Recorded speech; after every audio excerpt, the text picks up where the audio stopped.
네, 자, 다음 순서는 1세션 학술 컨퍼런스 주제 발표입니다. 첫 번째 주제 발표자는 코로나19로 인해 지구 반대편 영국에서 영상으로 여러분께 유럽의 6차 산업에 대해서 설명해 주신다고 하는데요. 영국 그루스터셔 대학교의 자넷 듀와이어 교수님의 발표를 영상으로 준비를 했습니다. 영상으로 함께 만나보시겠습니다. Okay. Hello and greetings from England.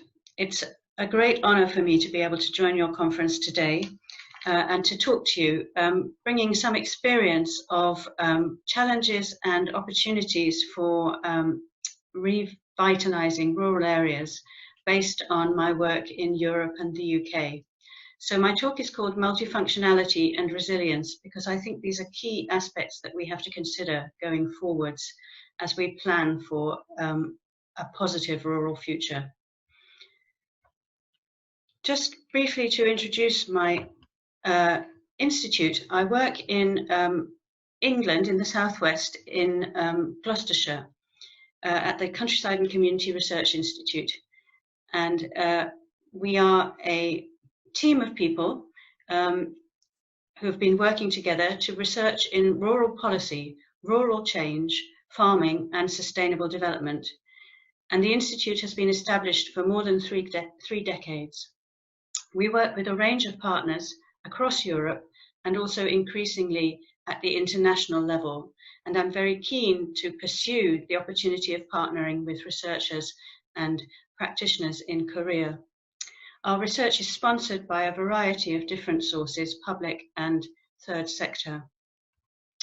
The outline of my talk, I'm going to discuss the challenges that we face in respect of agriculture and rural areas in Europe. I think you'll find that many of these challenges are actually ones that we share across continents. I'm then going to discuss how farms and rural businesses and communities have adapted in the past and in the present in the European context. And from that, I'm going to try and draw some key lessons for the future. And finally, identify some key priorities for policy in that context. So the challenges for rural areas in Europe are not unusual. Rural areas have to be the source of the major amount of food that we need to produce for everybody. Rural areas are also important as a source of jobs, as a place where communities live, and as a very important resource for quality of life, both for rural and urban people. But as we understand more about the nature of the environment and the global challenges that we face, we understand that rural areas have to do more. We have to build them into our planning for climate change, for adapting and mitigating to global warming. And we need to give more respect and recognition to the natural and cultural capital in which rural areas are so rich and upon which we fundamentally depend. The notion of ecosystem services explains very well how biodiversity, water resources, and nutrient cycling all depend upon the health of the natural environment, which we need to protect and maintain. Thinking about rural areas in the next 10 years in Europe, we take a broad perspective on the challenges that they face. In economic terms, research indicates that developed economies are likely to see slow and low economic growth in the next decades by comparison with the rates of growth that will occur in the developing world. Low growth means limited public finances, and that constrains the capacity for the public sector to manage and direct change. It really means policymakers need to think more about acting as enablers of change, using partnership with other actors, rather than anticipating that they themselves alone can facilitate and direct what happens in the future. We also face increasing turbulence in global markets, and that arises from a combination of increased uncertainty in natural and external environmental shocks, as well as volatility in markets. And this is affecting both economies and communities. And it's a phenomenon that applies in many sectors, not just food, energy, but also services and financial markets, as we have seen very clearly in recent years. There are big demographic changes occurring at a global scale. So in the developed world, we have this pattern of workforce shrinking as a share of the total population as people live longer, as the share of retired people in the population increases, and as families have fewer children.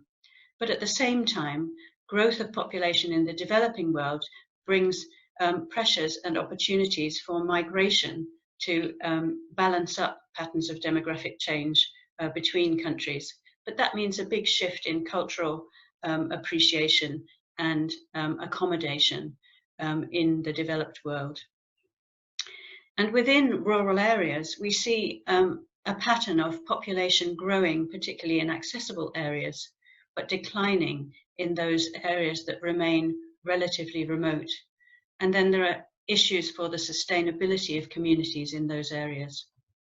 Finally, perhaps one of the biggest shifts for us in recent decades has been the development of digital technology, and understanding how digital is likely to transform so many aspects of our daily lives is also an important challenge. And in the rural context, it has significance for a whole range of activities in the economy, and also in how communities see themselves and develop. This is just a slide illustrating the point I made about volatility. You can see here for major commodities on global markets, increasing volatility in price indices. And what that means is it increases uncertainty in respect of planning and investment.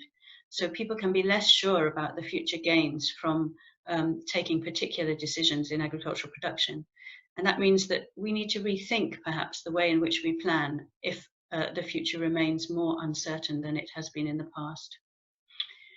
Another big concern in Europe at the moment is thinking about what we call the food system, so the links between food production and dietary and health concerns in the population. A few key issues. Europe is producing already enough food to feed its people, but we recognize that that has currently meant significant costs to the environment and also to rural communities. Secondly, the food system itself wastes a large proportion of the basic production because what is taken off the field on the farm doesn't all reach the final consumer. But at the same time, we have issues of overconsumption. So the scourge of obesity is a challenge for many nations in Europe, with people eating unhealthily and with associated high incidence of diabetes, heart disease, and other illnesses related to consumption. Healthier diets would mean for Europe a shift away from a lot of meat in the diet towards more vegetables and fruit. Also looking to decrease the amount of refined sugar in the diet and trying to reduce reliance on highly processed foods in which sugar and salt are often invisible to the final consumer. At the same time, there is a growing recognition that the disconnection of a large proportion of the population from outdoor occupations and direct contact with nature has significant negative impacts on people's mental and physical health. So as more people live in towns and major cities, they don't have regular contact with green space, with opportunities for leisure and recreation, but also opportunities to engage directly with the natural world. And this is not good in the long term for our sustainability as a society. The implications of these concerns are that we need to shift away from certain aspects that are currently dominant trends in current markets, and we need to find ways to make these shifts possible. So not eliminating meat consumption, but reducing meat consumption, increasing the consumption of plant proteins, reducing food waste, increasing the efficiency of transformation of basic resources into food products, and in recycling and reuse, and better protecting the basic resources upon which production depends. And at the same time, after almost half a century of continually shrinking the workforce in agriculture and land-based business, we need to think about whether we can increase the opportunities for people to reconnect through managing, working, or simply having more regular contact with rural land and nature. Climate change is also a considerable challenge, which brings with it much uncertainty. But some things are clear. We know what the impacts are likely to be. We're going to be facing extreme weather events more frequently in Europe than we have done in the past. There may be some benefits in terms of increased crop yield in some places, but at the same time, the increase in drought or flooding, depending on where you are within Europe, will mean limitations on the positive impacts of warming for crop production. We also anticipate more damage to natural resources from the increasing extreme events. And these then lead to predictions of increased rural economic and social vulnerability.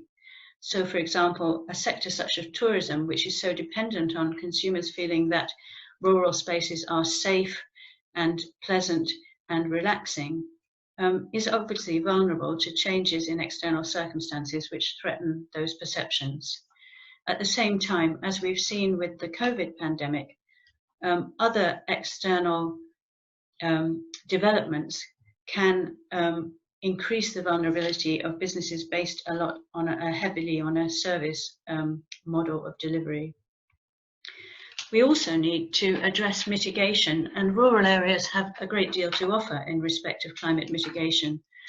We need to look much more seriously at carbon in soils and in ecosystems and think about how we can protect and build that carbon. The implications, perhaps in a country like the UK, are a shift back towards more mixed farming rather than having areas of specialization either in just arable or just livestock. And we need to think about reintroducing trees into our agricultural landscapes because that way we can lock up much more carbon within the system while still maintaining production. We need to think also about the gaseous emissions from agriculture, which include methane from livestock, but actually perhaps more fundamentally, they are at the moment also very much affected by the production of chemical fertilizers, which itself is a system dependent on the use of fossil fuels. Finally, rural areas are key for the production of renewable energy from a variety of sources. And they also offer a big opportunity to increase energy efficiency in rural communities and rural business.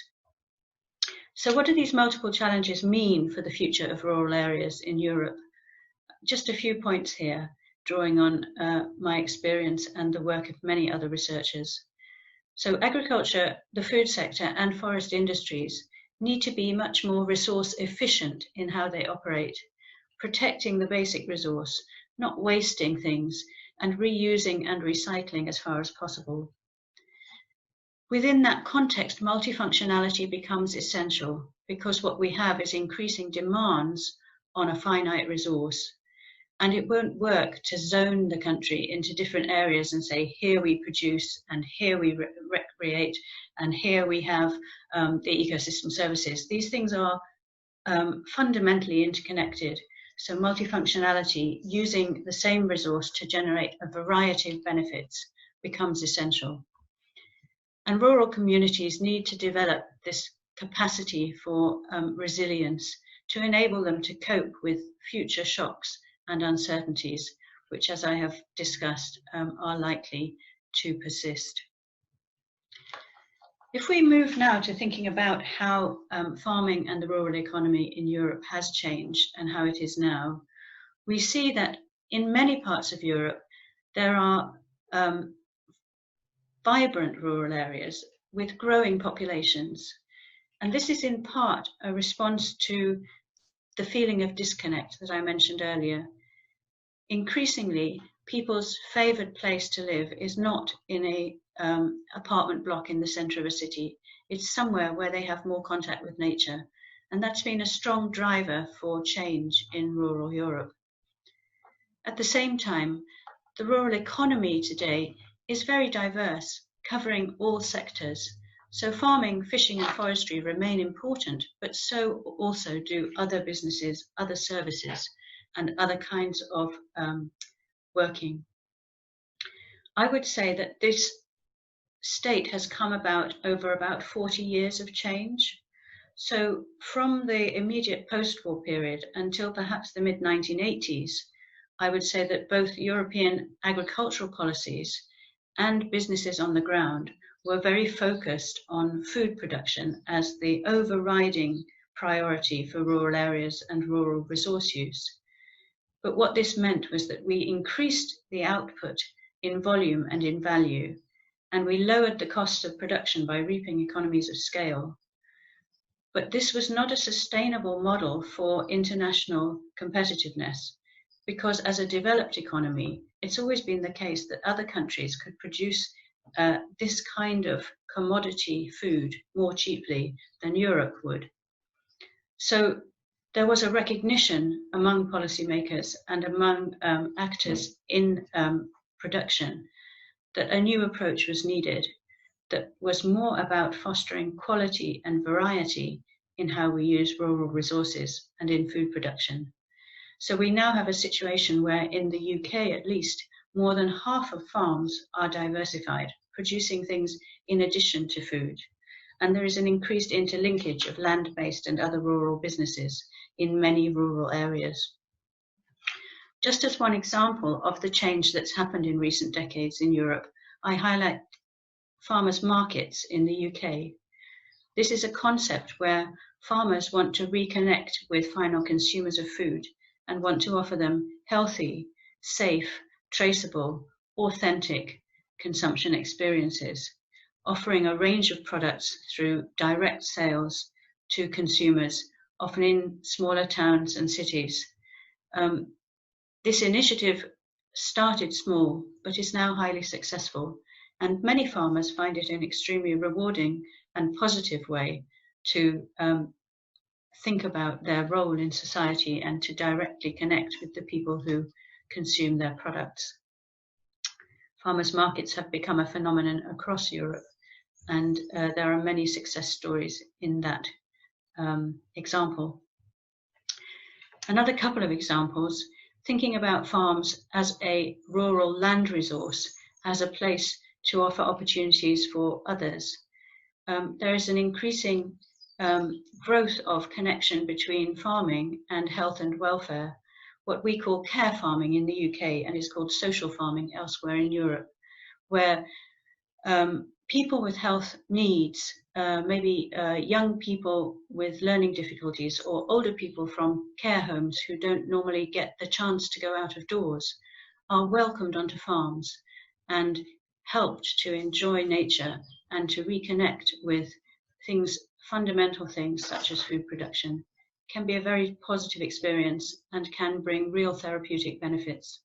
At the same time, farms can be a great resource for education, and many farmers are now opening their holdings to welcome school children and to develop educational programs based around learning about food, about nature, and about sustainability. And many farmers find this a very rich, rewarding experience because it gives them a new connection and a new sense of purpose in relation to their role for wider society. So I want to challenge the norm for many farm businesses, which is that their view is the way to succeed is to get bigger and to specialize. This is the way that market drivers, that corporate investment and many sector policies still direct them. But under the conditions that we face and the challenges that we face going forwards, it may not be the best model. There is not a strong correlation between farm profitability and scale in some sectors. Research is increasingly showing that smaller farms can be more profitable than larger farms. It all depends on the business offer and the efficiency and effectiveness of your strategy. Also, we see in the face of sudden change and unpredictable external events, big farms can be particularly vulnerable. In the context of the UK, many of our biggest farms are quite stretched in terms of their labour resource. They may be overcapitalised, and that may actually slow their ability to respond to sudden shocks, as we might expect in the future. More important in respect of adapting and surviving are the skills of knowledge and understanding of markets and retaining flexibility and capacity so that you can respond when situations change. And finally, there are issues about the diversity of the offer at the level of the individual business, and certainly through working in networks to market goods to consumers. Economies of scope clearly exist. Different outputs on the holding can cross-subsidize each other when market conditions fluctuate from year to year. And if you are trading more directly with your final consumer, then a more diverse offer for them is more attractive than if you've specialized in just one output. So if on a farm you can offer hospitality, you can offer food to eat, and you can offer an experience of learning about the farm and taking home some produce at the end of your stay on the farm, this is a much more attractive offer than simply one production output. Here, this slide summarizes the results of research done by Professor Michael Woods at Aberystwyth in a project looking at factors of success in diverse rural economies across Europe. And the two things that he emphasizes, I would echo also from my own research experience. And that is the importance of successful businesses being embedded in extensive or strong local networks, where groups of farms and others provide market and non-market advantages to one another through sharing resources and working. They operate on the basis of trust and reciprocity and interdependence, not outright competition between each individual trader.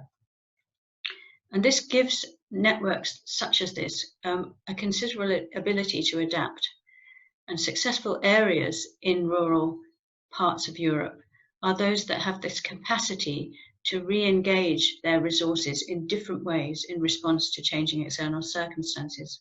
I think we've seen that very clearly in examining the rural response in the UK to the current COVID pandemic.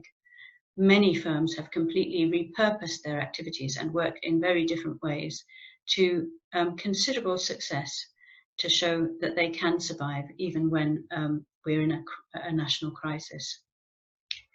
Making connections is a very important skill for this adaptability. I've just done a slide here which focuses on how one might, in a local area, identify the assets available and then think about the connections between them, which are many and very varied. Doing this kind of mapping can be an important exercise in identifying the scope for new business ventures. So sometimes things that are relatively standard or conventional, other times quite creative new ideas for business. And economic activities can be of many different kinds and draw on the strengths of individual places. We were recently involved in a 3-year study looking at innovative examples of sustainable agriculture and forestry across Europe, with 34 case studies across 10 European countries, analysing what made these initiatives successful, looking at the different drivers, and developing recommendations and guidance for policymakers and practitioners. One of our case studies involves the reintroduction of grazing into neglected but highly biodiverse meadowland in Estonia in the Baltic. This meadowland was originally developed as grazing for horses when horses were the main powerhouse in Estonian agriculture. As mechanization developed, horses disappeared and the meadows were neglected. So some farmers were innovative in thinking about bringing in cattle grazing, extensive cattle grazing at low density to produce a high value organic product, and then to build the whole supply chain that needed to go with that, because this was a new product for Estonian consumers, something they weren't used to having in their supermarkets and shops. But the initiative has been very successful, and it has involved strong partnership at the local level and throughout the supply chain in order to succeed. Another case that we came across was the development of niche and high quality markets for mountain woods in Slovenia in Southeast Europe. So this is a country with a high proportion of forest cover, but much management in forests has been neglected because the old economies that used to sustain the forests have gone. But researchers at the university identified this wood had particular qualities that made it especially valuable for certain sorts of high-end timber product. So again, an initiative between local communities, between researchers, involving local government, involving actors in the supply chain, has very successfully developed a new vision for this part of Slovenia based on mountain woods. So what are our lessons for the future in respect of farming? We need to begin to see that modern markets in agriculture, as in other sectors, are a hugely varied ecosystem of different operators and styles, and farms need to exploit this variety in the system rather than focusing just on one or two things. We need to learn from the early innovators in the game. There are many successful examples, not just in Europe, but also in Asia. Learning from what works already is one of the best ways to initiate and achieve new development. We need to do more to make connections between actors in rural areas, not thinking of things in silos or separate sectors, but bringing farms and communities together to exchange ideas and to develop new visions for how they can go forward. And we need to think about whole supply chains. In Europe, we talk about farm to fork, so from the basic unit of production to the final consumption. All the actors in the chain need to be engaged. And we have the great opportunity now of using digital technologies and social media to innovate and transform how we market and how we develop business. For rural development, key lessons revolve around this term and concept of resilience, which will become increasingly important to us in the future. We need resilient farms and supply chains. We need to think about diverse and less resource-stretched businesses, but working more in relationships, in networks with others. That also translates into resilient communities. We need to create diverse communities through this kind of working in order that young people are attracted to stay in rural areas and build a future for themselves there. And our businesses and our communities need to understand and respect and sustain the natural and cultural resources around them and upon which they depend. And if we want to identify some priorities for policy, I would just say 4 things. Firstly, it's really important for policymakers to work with the people whom they wish to affect by their policies. So key sources of local knowledge need to be combined with expert knowledge in policy design and implementation. The community needs to be engaged from the start in this exercise because they're the people upon which the outcomes ultimately depend. Also, government policies need to look to the medium and long term.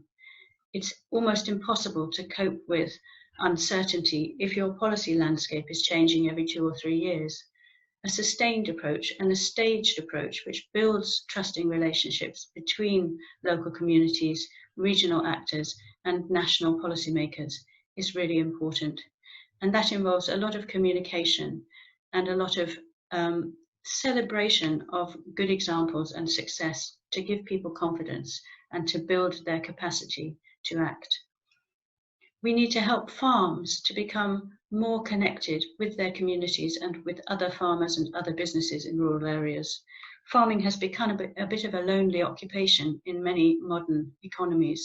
We need to break down the barriers to communication and rebuild connections, because that's the source of our future innovation and resilience.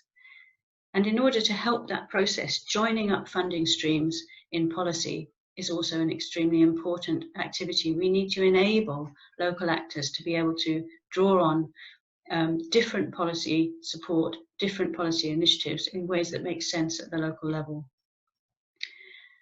So I'll stop there and I'll thank you very much for your attention.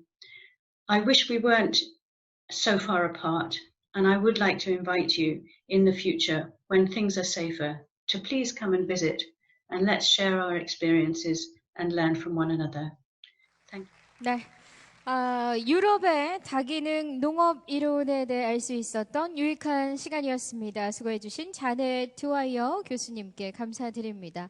코로나19가 사실 우리의 뭔가를 좀 막아둔 것 같아서 좀 아쉽다라는 생각이었는데요. 하루빨리 정말 가까이에서 함께 만나서 이야기 나누고 또 함께 공부할 수 있는 그런 시간이 하루빨리 왔으면 좋겠다라는 생각 다시 한번 하게 됩니다. 자, 두 번째 주제 발표로 이어가 보도록 하겠습니다. 두 번째 주제 발표자는 전북대학교 농경제유통학부 백승우 교수님께서 준비해 주셨습니다. 큰 박수로 환영해 주시겠습니다. 어서 오십시오.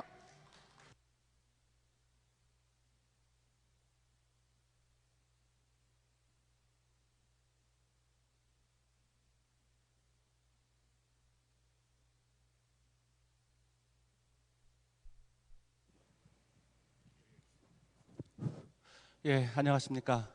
방금 소개받은 전북대학교의 백승우입니다. 여러분 반갑습니다. 예, 제가 오늘 준비한 주제는 6차 산업 컨버전스 어디까지 가능한가입니다. 예, 우리 제주도가 6차 산업의 대한민국의 메카가 되기를 바라는 마음으로 이 자료를 좀 준비해봤고요. 특히 6차 산업의 컨버전스의 선두 주자가 되었으면 하는 그런 바람을 가지고 말씀을 드리도록 하겠습니다. 오늘 말씀드릴 순서는 6차 산업의 개념과 유형 간단히 말씀을 드리고요. 그 다음에 6차 산업의 주요 모델을 유형 구분을 한번 해봤습니다. 그리고 컨버전스의 개념, 그리고 우리 사회의 어떤 미래에 있어서 6차 산업은 어떻게 가야 할 것인가, 이런 부분들을 말씀드리고요. 마지막으로 컨버전스 확대를 위해서 어떠한 문제점들을 해결해야 할 것인가를 주요 과제라는 이름으로 말씀을 드리도록 하겠습니다.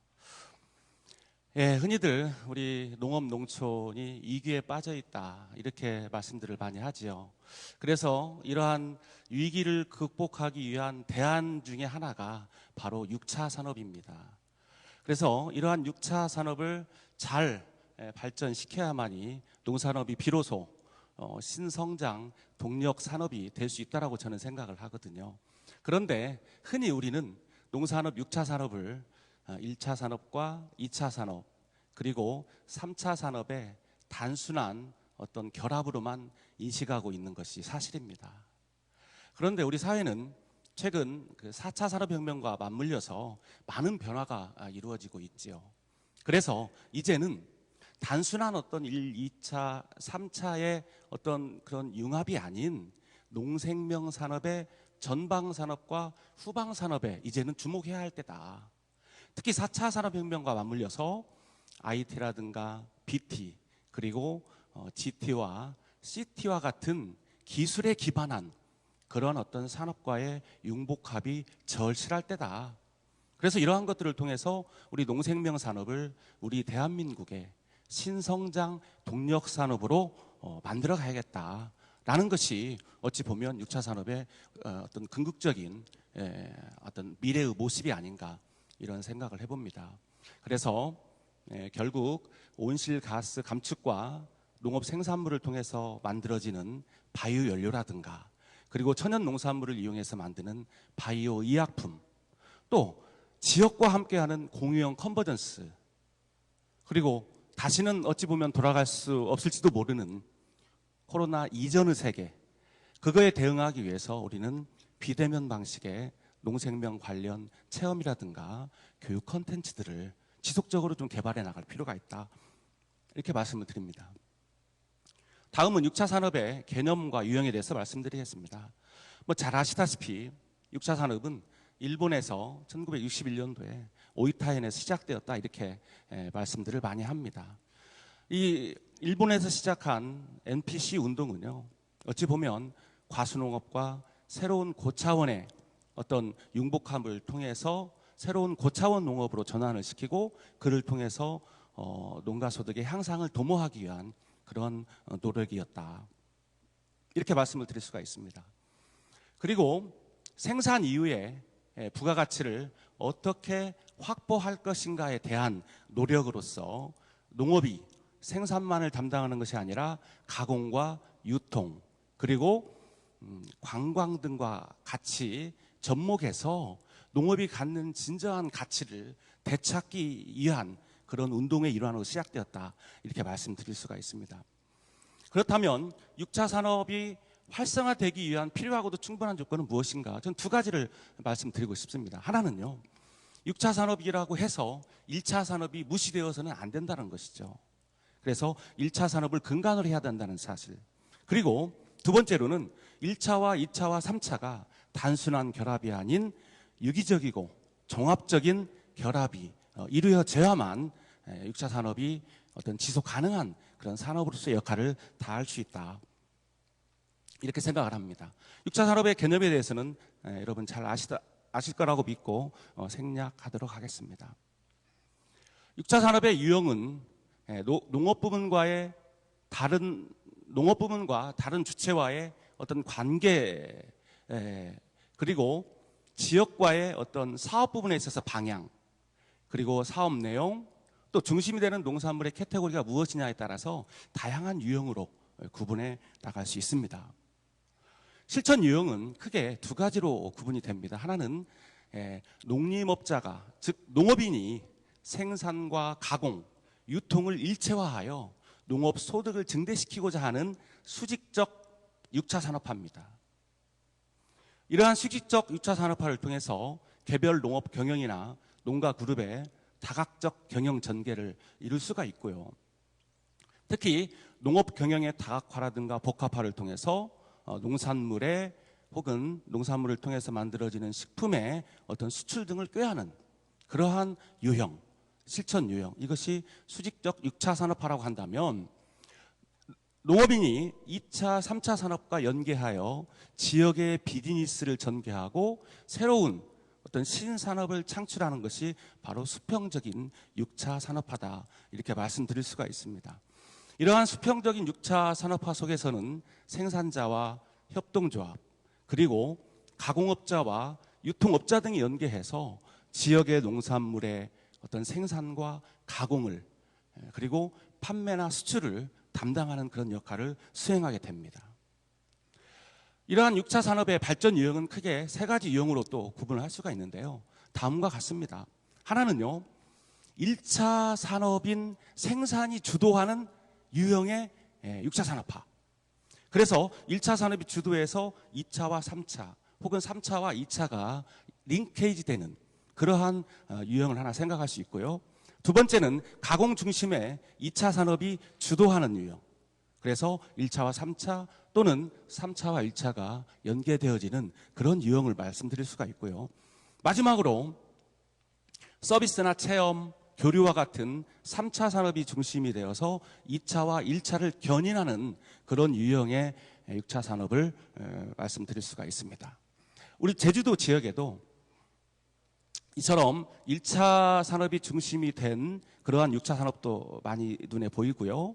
또 2차와 3차 산업이 주도하는 유형의 어떤 그런 6차 산업도 많이 존재하고 있음을 알 수가 있습니다. 다음으로는 6차 산업의 주요 모델에 대해서 말씀을 드리겠습니다. 5가지의 모델을 여러분에게 소개를 할 텐데요. 그 첫 번째 모델은 가장 일반적인 사업 모델입니다. 자, 6차 산업화 사업단이라든가 이런 어떤 조직을 만들어서 주로 이제 뭐 농업회사법인이라든가 뭐 영농조합법인 뭐 이렇게 이런 어떤 조직들이 6차 산업화 사업단을 운영의 주체가 되어서 이제 농가들이 이제 중심이 되어서 이 농가에는 뭐 영농조합도 들어갈 수가 있고요, 향토 기업도 들어갈 수가 있고 생산자 단체인 장목반도 들어갈 수가 있습니다. 이러한 어떤 생산자 어떤 그룹들이 구성을 해서 참여하고 6차 산업화 사업단을 만들어냅니다. 그리고 이러한 6차 산업단을 중심으로 해서 농식품 가공시설이라든가 그리고 직판장, 레스토랑과 같은 식당을 운영하고요. 또는 요즘에 이제 우리가 코로나 이후에 우리가 더 관심을 가져야 할 온라인 거래 이런 부분들에 대해서 다양한 사업들을 실시하는 그런 것들을 통해서 농업의 어떤 농촌의 부흥을 꾀하는 그런 유형이라고 말씀을 드릴 수가 있고요. 두 번째 유형은요, 전북 임실의 사례인데요. 뭐 작년 1회차 박람회 때도 전북 임실에서 이쪽에 와서 시연도 하고 했던 걸로 제가 알고 있습니다. 그래서 임실에 있는 어떤 치즈 마을에 있는 농가들이 스스로 치즈 마을 운영위원회를 만들고, 자조적인 조직이죠. 이 치즈 마을 운영위원회에서 도시민들의 어떤 수요 조사를 파악하고 또 니즈라든가 이런 것들을 고려해서 다양한 각종 체험 프로그램을 만들어냅니다. 그리고 이와 함께 도시 지역의 소비자와 지역 주민들이 이용할 수 있는 마을 농가 레스토랑을 운영함으로써 어떤 농촌의 부흥을 꾀하는 그러한 조직 유형을 한번 생각해 볼 수가 있습니다. 세 번째로는 이제 협동조합이 중심이 되어서 6차 산업을 추진하는 그런 사례라고 말씀드릴 수가 있는데요. 이미 전국적으로 굉장한 유명세를 타고 있는 전라북도 완주의 로컬푸드 협동조합이 그 사례라고 말씀을 드릴 수가 있습니다. 뭐 지금도 깊숙이 어떤 내부의 문제를 들여다보면 문제가 없는 것은 아니지만 그럼에도 불구하고 지금도 굉장히 어떤 그 6차 산업을 아주 성공적으로 수행하고 있는 그런 모형이라고 말씀을 드리고 또 소개를 하고 싶습니다. 다음 유형은 좀 특이한 케이스인데요. 농가들과 기업이, 지역의 기업이 손을 잡고 공동으로 출자해서 국순당, 고창, 명주라고 하는 기업을 만듭니다. 그래서 이러한 어떤 기업을 통해서 제조 가공이 이루어지고요. 2차 산업이죠. 그리고 상설 매장이라든가 그 전자상거래를 통해서 소비자들을 유혹하는 그러한 유형의 실천 모형이라고 말씀을 좀 드리고 싶습니다. 다음으로 고창 청보리밭을, 즉 경관자원이죠. 이 경관자원을 통해서 또 6차 산업을 실천하고 있는 모형을 여러분들에게 잠깐 보여드리고 싶습니다. 자, 지금까지 말씀드린 5가지의 유형이 성공하기 위해서 어떠한 조건을 갖춰야 되느냐 한번 나름대로 정리를 해봤습니다. 첫 번째는요, 생산자와 소비자 간의 신뢰 확보가 매우 중요하다. 이렇게 정리를 해봤습니다. 이러한 신뢰 확보를 위해서는요, 친환경 농산물을 생산하거나 또 공급하는 어떤 그런 시스템을 구축하고요. 또 참여농가라든가 생산자 단체의 적극적인 의지와 참여가 중요합니다. 이런 것들을 통해서 엄격한 생산이 이루어지고 브랜드라고 한다면 브랜드 관리가 잘 이루어지는 그런 것들을 통해서 소비자의 신뢰를 회복할 수가 있겠다라는 그런 말씀을 좀 드리고요. 그 다음에 당일 생산, 당일 판매를 통해서 역시 소비자의 신뢰를 구축하는 문제들, 그 다음에 소비자를 대상으로 해서 직접 재배하거나 수확하거나 가공하는, 또 이와 함께 어떤 농경 문화를 체험할 수 있는 어떤 독창성 있는 체험 프로그램을 개발하고 또 지속 가능한 6차 산업이 되기 위해서 사계절 어떤 그 운영할 수 있는 독창적 체험 프로그램 운영이 무엇보다도 중요하다라는 말씀을 좀 드리고 싶습니다. 다음으로는 6차 산업에 어떤 참여한 어떤 구성원들에게 어떤 소득을 환원해 줄 수 있는 그러한 시스템 구축이 매우 필요하다라는 말씀을 좀 드리고 싶습니다. 특히 이익이 생기면 어떤 출자 배당 방식으로 해서 참여한 농가들에게 환원을 시켜주는 것은 물론이고요. 또 지역 내 공공의 환원이라든가 사업단의 어떤 지속 가능한 사업을 위해서 자립기금을 적립해 나가는 노력, 또한 이사회 구성이라든가 전반적으로 어떤 6차 산업의 운영과 관련되어서는 어떤 오픈마인드십을 갖고 투명한 의사결정 구조를 가져가야 되는 문제, 이런 문제들이 굉장히 중요한 문제고요. 다시 말씀드리면 생산자와 소비자가 이익을 공유할 수 있는 시스템까지도 고려해야 할 것이다 라는 말씀을 드립니다. 이제 본격적으로 컨버전스와 오늘 제가 말씀드리고자 하는 주제인 어떤 미래형 6차 산업에 대해서 좀 말씀을 드리고자 합니다. 컨버전스는요, 주로 IT 분야에서 활용이 되고 있습니다. 사전적 의미를 한번 찾아보니까요, 컨버전스는 통합이라든가 융합, 복합 등의 다양한 의미를 갖고 있는 용어였어요. 그래서 뭐 세계에서 둘째가라면 서러운 나라가 우리나라의 IT 기술인데요. 이러한 IT 기술의 발달로 하나의 기능을 가지고 있는 단말기나 또는 기기가 또 다른 기기의 기능을 흡수하거나 멀티 기능을 가지게 되는 현상을 우리가 컨버전스라고 얘기하고요. 이러한 컨버전스는 다양한 형태로 발전해 나가고 있습니다. 자, 그림을 보시면 컨버전스의 확대 및 심화 배경에 대한 얘기를 보여주고 있는데요. 자, 소비자들 입장에서 보면 기존의 제품이라든가 기존의 서비스로는 다양화, 고도화되고 있는 어떤 소비자의 니즈를 충족시키는 데에는 한계를 보이고 있습니다. 그래서 새로운 제품, 새로운 서비스를 생각을 하게 되는 것이죠. 그래서 이미 존재하던 것들을 토대로 새로운 컨비네이션이 생겨나게 됩니다. 그래서 다양한 산업에서 이미 검증된 기술이라든가 아이디어 등을 통해서 창조적으로 재조합하는 어떤 그러한 컨버전스들이 만들어지게 되지요. 또 이와 함께 우리나라가 이런 경우에 굉장히 맞아 떨어지는 그런 상황인데요. 통신망의 광대역화라든가 반도체를 통한 초소형화, 또 미세화 기술 이런 것들이 발전함으로써 융합의 기술적 여건이 매우 성숙해져 가고 있습니다. 이러한 것들을 토대로 해서 정보와 지능화가 촉진되고 이것이 곧 다양한 형태의 컨버전스를 창출해내는 그러한 중요한 동력이 되고 있다라는 말씀을 좀 드려봅니다. 이러한 컨버전스는요, 그림과 같이 이렇게 진화하고 있습니다. 첫 번째는요, IT 산업 내 어떤 컨버전스가 1단계라고 한다면요, 이제는 산업 간 컨버전스가 추진되고 있고요. 더 나아가서는 인간과 IT의 융합까지도 이게 이루어질 것이다. 이렇게 우리가 조심스럽게 예측을 할 수가 있는데요. 이러한 어떤 일반적인 관점을 농업 부문에 한번 적용을 시켜봤습니다. 그래서 IT 산업 내 융합 단계에 해당하는 우리 농촌 농업에 있어서의 융합은 바로 전통형 융합이다. 그래서 지금까지 우리가 생각한 6차 산업은 1차와 2차와 3차의 융합만을 우리가 고려하고 있는 그런 상황에서 우리 1단계에 머물러 있지 않는가라는 생각을 해보고요. 그 다음에 이제 산업 간 융합과 대응되어지는 농촌의 어떤 활동은요, 바로 전통과 기술의 융합입니다. 그래서 테크놀로지라고 하는 IT, BT, GT, CT와 같은 어떤 이런 기술에 기반한 산업과 1차, 2차 산업의 융복합.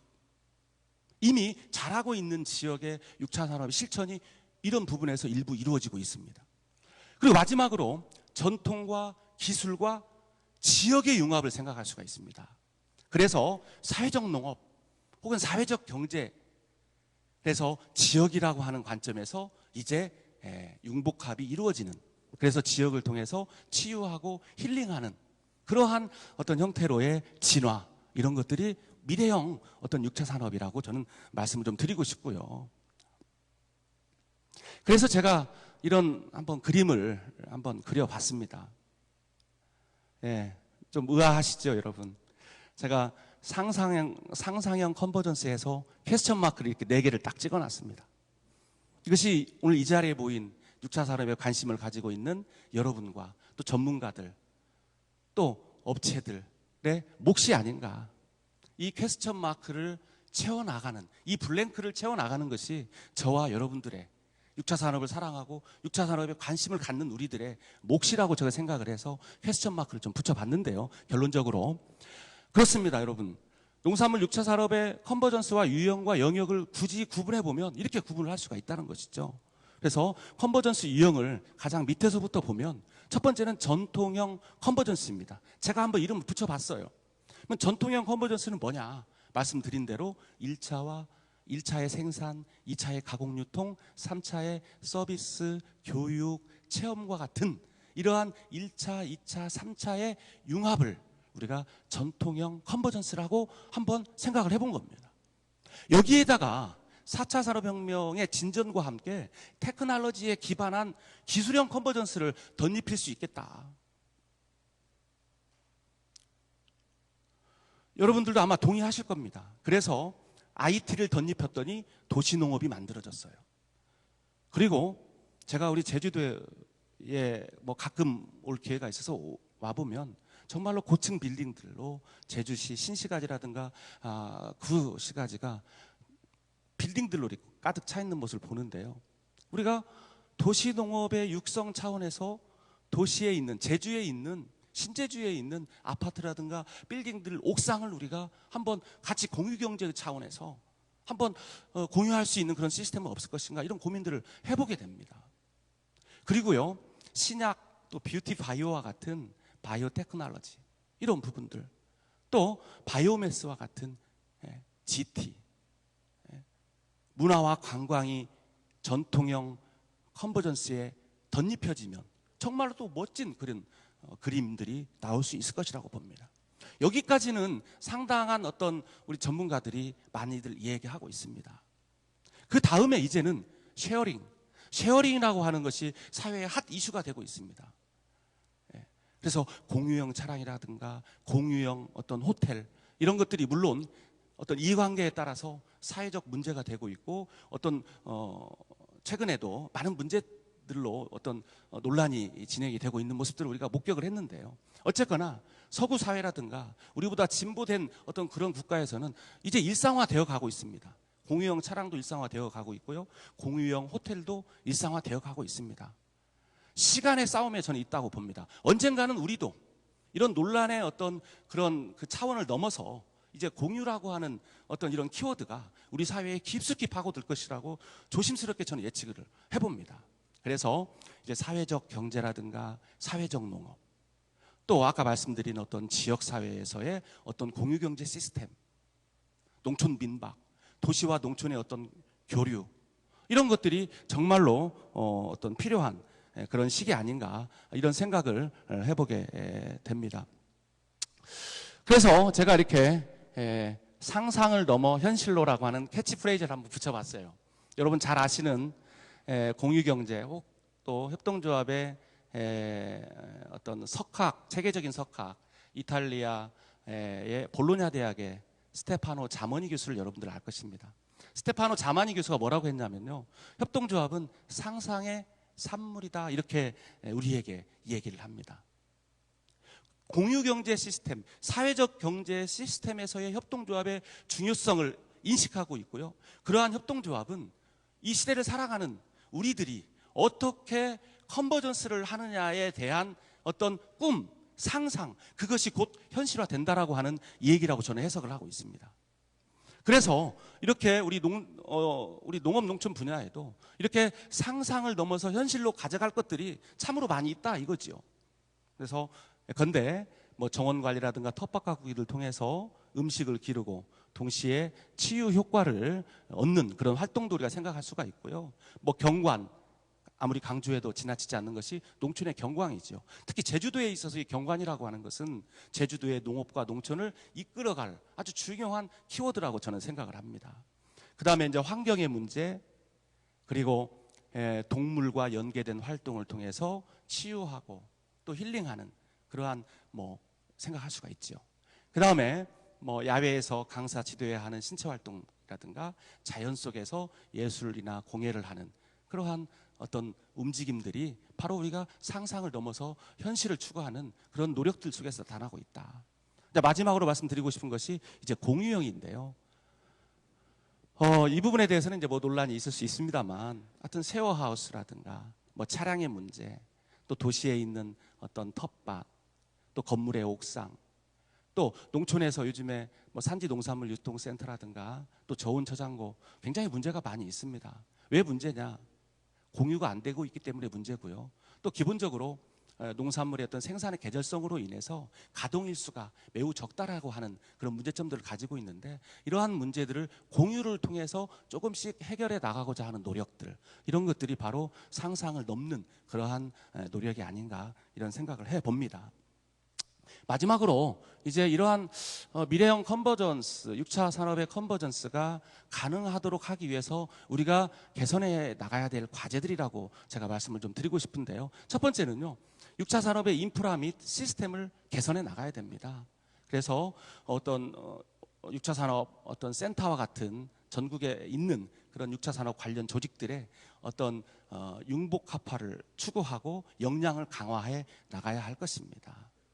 그리고요, 모든 것은 또 사람이 하는 것이잖아요. 그래서 전문 경영자의 존재와 역할이 어찌 보면 6차 산업 컨버전스의 가장 중요한 어떤 문제거든요. 그래서 생산뿐만 아니라 가공, 체험, 판매라든가, 그리고 이러한 전통형 컨버전스의 어떤 IT에 기반한 기술형 컨버전스를 덧입히는 어떤 그런 노력들을 하고, 그것을 할 수 있는 역량을 갖춘 인력을 양성해 나가는 거 정말로 중요한 과제가 아닌가, 이런 생각이 들고요. 또 무엇보다 중요한 것이 수익 모델을 어떻게 창출해내느냐, 어떻게 6차 산업 컨버전스를 통해서 지속 가능한 6차 산업을 구현하고, 또 이것을 통해서 어떻게 수익 모델을 만들어갈 것인가. 그래서 중요한 것은 어떤 대상과 무엇을 어떻게 융복합화할 것인가에 대한 고민이 있어야 됩니다. 그것이 수익구조 창출을 위한 아주 중요한 첫 단추라고 저는 생각합니다. 그리고 소비시장의 창출과 확대의 문제, 앞에서도 언급했습니다만 신뢰 확보를 위한 다양한 노력들이, 그래서 브랜드 이미지 개발이라든가 핵심 가치 추출을 통한 신뢰 이미지를 확보하는 노력들, 또 농가의 생산 유통에 대한 매뉴얼을 확보하고 친환경 농산물 생산과 유통 가공을 위한 노력들, 또 타 지역과 차별되는 다양한 사계절이 가능한 체험 프로그램을, 그런 컨텐츠들을 만들고 운영하는 노력들, 이런 것들이 정말로 중요한 그런 과제라고 생각합니다. 이제 마지막입니다. 어쩌면 우리는 코로나 이전으로 다시 돌아갈 수 없다는 어떤 그러한 사실에, 그런 생각을 할 때마다 참으로 먹먹함이 다가오지요. 저뿐만 아니라 아마 여러분들도 그럴 겁니다. 이렇게 성황을 이루어서 이런 어떤 훌륭한 전문가들이 모여서 6차 산업을 이렇게 전파하고 하려면 사람들이 많이 모여야 되는데, 코로나 때문에 이렇게 할 수밖에 없는 이러한 현실, 너무나 안타깝지 않습니까?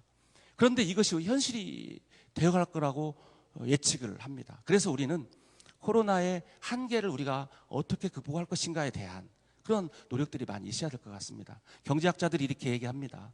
코로나19로 인해서 우리 사회 전반에 어떤 패러다임의 변화가 이미 진행되고 있다, 이렇게 보고 있습니다. 지금까지 압축 고도 성장 과정에서 특히 우리나라의 경우에 있어서 효율성과 이피션시와 어떤 성장 중심으로 일관되어 왔습니다. 그러나 이제는 코비드19로 인해서 이러한 어떤 효율성과 성장의 중심에서 이제는 안전성과 공생의 중심으로 패러다임이 변화될 것이다. 그리고요, 여러분 지금 미국에서 이루어지고 있는 어떤 대통령 선거에 많은 관심들을 가지고 있지 않습니까? 미국과 중국의 어떤 무역 전쟁으로 출발된 어떤 그런 것들을 통해서 이제 보호무역이라든가 자국 이익 우선 중심의 어떤 정책들이 각 국가의 패러다임으로 변해가고 있습니다. 어떤 그러한 영향으로 인해서 이제 우리는 글로벌 중심에서 어찌 보면 내셔널 중심으로 모든 시스템이 변화할 것이다. 특히 사회적 거리두기라든가 생활 속 거리두기라고 하는 것들이 생활에 되면서 이제 6차 산업도 대면 중심의 6차 산업으로는 어느 정도 한계를 보일 것이다. 따라서 비대면 중심의 사회를 염두한 언택트형 콘텐츠 개발에 우리가 역량을 좀 집중해야 할 때다. 저는 그런 생각을 해봅니다. 그래서 생산과 가공, 유통과 체험 등과 또 기술에 기반한 어떤 그런 컨버전스를 연계를 어떻게 강화해야 될 것인가, 이런 부분들에 대한 노력들이 있어야 되고요. 특히 대한경제로서의 공유경제에 대해서 또 이 공유경제의 생태계를 강화하기 위해서 우리가 많은 노력들을 좀 해야 될 것이다 라는 말씀을 좀 드립니다. 이상 제가 준비한 자료를 시간 관계상 마치겠고요. 모쪼록 이런 어떤 견인하고 또 이러한 어떤 그 의미들을 많은 지역의 사람들에게 좀 전파되는 소중한 장이 되기를 바라면서 제 발표를 마치겠습니다. 감사합니다. 네, 다들 자리해 주셨습니까? 예, 착석해 주시기를 부탁을 좀 드리도록 하겠습니다. 자, 그럼 지금부터 코로나19 이후 지속 가능한 6차 산업 어떻게 할 것인가라는 주제를 가지고 종합 토론을 진행해 보도록 하겠습니다. 오늘 토론 저작에는 한국농식품정책학 학회장 송양훈 교수님께서 수고해 주시겠습니다.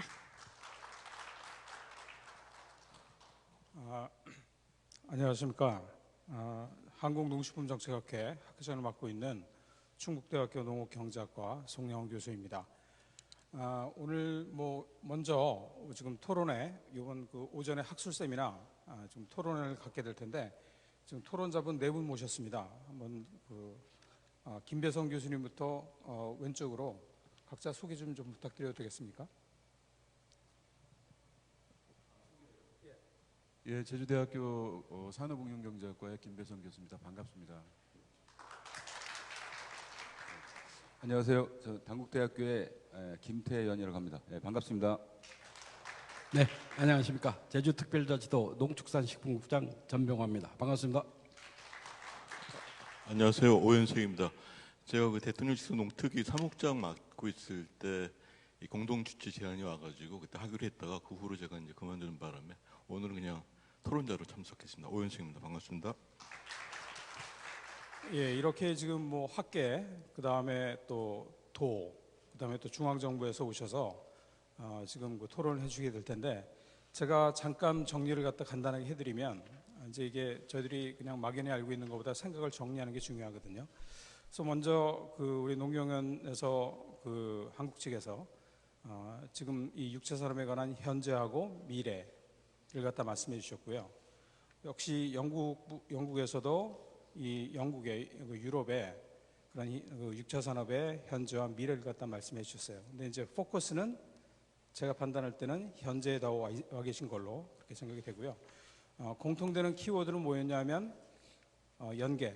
그러니까 우리 한국 측에서는 네트워킹이라고 말씀하셨고 영국군은 커넥션이라고 말씀하셨고 그게 이제 키워드고요. 또 하나 키워드는 뭐냐면 신뢰라는 겁니다. 신뢰. 그래서 이제 우리 한국 측에서는 그걸 갖다 이제 소셜 캐피털, 사회적 자본이라고 말씀하셨고 영국군은 트러스트 같은 말이죠. 말씀하셨어요. 그다음에 이제 우리 백승호 교수님은 물론 이제 현재하고 미래를 갖다 말씀하셨는데 미래 쪽에도 포커스를 갖다 두신 것 같아요. 그래서 제가 볼 때는 세 분의 발표가 비슷비슷한 것 같지만 사실 굉장히 다릅니다. 포커스가 다르고 강조하는 점이 달라서 여러분들이 좀 유념해서 들으셨으면 좋겠다라는 생각이 들고 그다음에 또 이제 백승호 교수님 같은 경우에 키워드는 컨버전스. 굉장히 심오한 뜻이 있는 단어입니다, 사실은.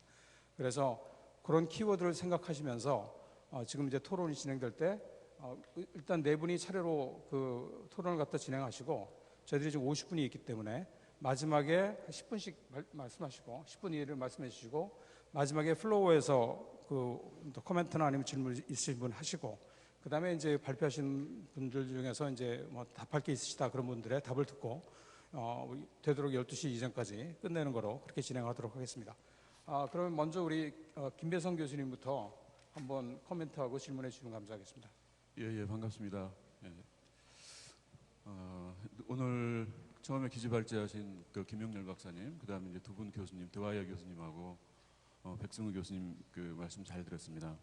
우리가 이제 6차 산업이라고 하는 것은 여러분들 다 아시겠지만 1차, 2차, 3차를 곱해서도 6이고 더해서도 6이다. 왜 곱해서 더 큰 숫자를 만들고 더해서 왜 큰 숫자를 만들었을까? 그거는 서로 협력해서 시너지 효과를 내자. 그래서 잘 사는 농업 농촌을 만들자라는 어떤 차원에서 했다고 봅니다. 여러분들 성공하는 어떤 기업을 만드는 게 이 사업의 목적인가? 성공하는 기업을 많이 만들어야죠. 그러나 그 근본에는 어디에 있냐면 농촌을 살릴 수 있는, 농업을 살릴 수 있는 시너지 효과가 있느냐라는 부분에서 우리는 사업을 보고 정책을 수립하고 계획하고 또 평가를 해야 되지 않느냐라는 차원에서 저는 어떤 정책의 방향성 차원에서 몇 가지 말씀을 드리려고 합니다. 그래서 제가 말씀드릴 순서는 저한테 주어진 시간이 한정이 되어 있기 때문에 빨리 진행을 할 텐데요. 내용은 6차 산업의 의의가 어디에 있느냐라는 걸 한 4가지 차원에서 생각을 해봤고요. 그 다음에 한 4가지 모델의 어떤 제조하고 또 제조가 배울 수 있는 외국의 어떤 사례가 어떤 것이 있는지를 한번 살펴봤고, 그 다음에 이제 이런 것들을 종합해가지고 우리한테 던진 주된 주제, 토의해야 될 것은 어떤 것인가라는 차원에서 빨리 말씀을 드리도록 하겠습니다. 먼저 6차 산업의 의의는 6차 산업의 농림축산식품부에서 정의한 내용이 집합적 활동에 기반한 새로운 부가가치 창출입니다. 소득에 있습니다. 그래서 6차 산업의 가장 큰 의의라고 제가 생각하는 것은 6차 산업을 통해서 농가 소득 향상에 새로운 기반을 제공하고 있다라는 거고요.